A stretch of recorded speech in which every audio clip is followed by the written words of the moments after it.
Hello and welcome to this video.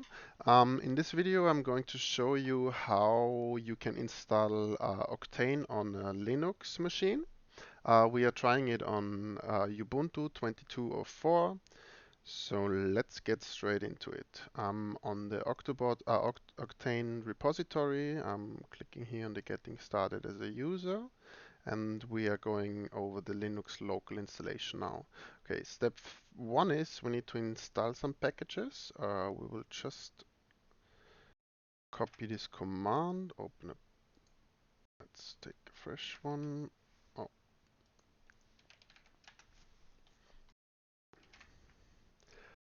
just paste this command, execute it, and then those two packages will be installed. And the next step is downloading the repository. So I will just download it on my desktop here. Dum, dum, dum.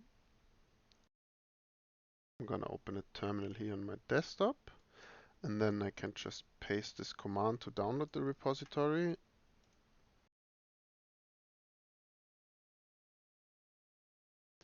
In the next step we are going to install Octane, so I'm just copying this one. The first line is we are just opening our newly downloaded folder here.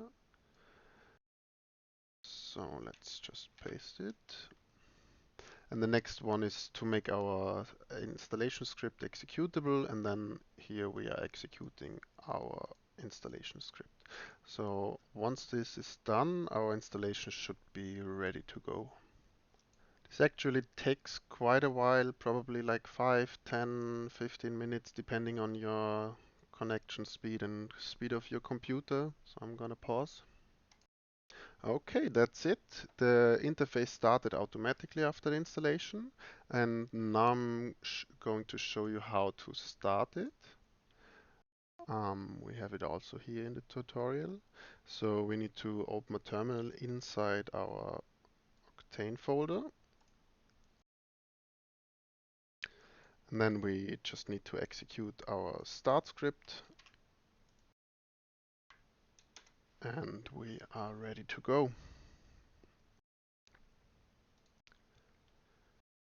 That's it. I hope you like it. If you have questions, ideas, or whatever, just let me know.